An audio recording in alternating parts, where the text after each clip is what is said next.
Sir ఇప్పుడేంటి ఈ జమిలి ఎన్నికలకు సంబంధించినటువంటి అంశం చాలా పెద్ద ఎత్తున వినిపిస్తుంది. జమిలి ఎన్నికలు జరిగే అవకాశం ఉంటదని భావిస్తున్నారా? ఒకవేళ జరిగితే ఎవరికి ఉపయోగం పడే అవకాశం ఉంటది? అధికారంలో ఉన్న వాళ్ళకా? ప్రతిపక్షంలో ఉన్న వాళ్ళకా?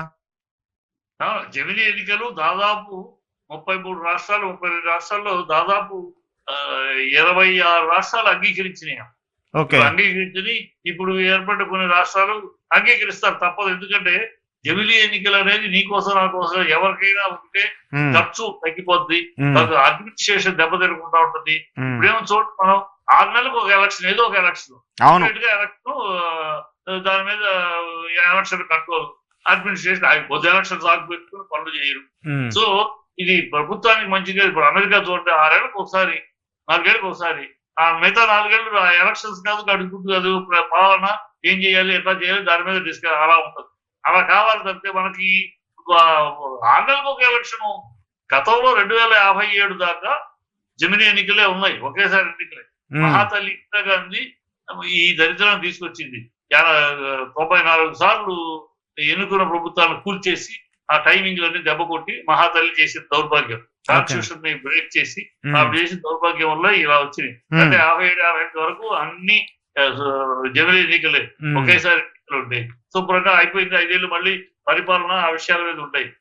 ఈ రాజకీయాలు, ఎన్నికలు, మీటింగ్లు, గొడవలు, ఎన్నికల కమిషన్ ఇచ్చే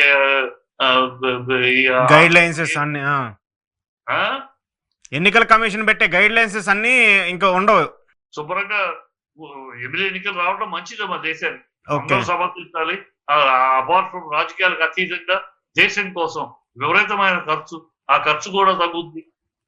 ఇవాళ జమిలి ఎన్నికలు లేకపోవడం వల్ల ఏముంది, ఇక్కడ ఒక్కొక్క స్టేట్ లో 4-5 సార్లు ఓటింగ్లు, ఒక్కో చోట ఒకేసారి ఓటింగ్. ఏమిటి ఆ వ్యత్యాసం? ఎందుకు?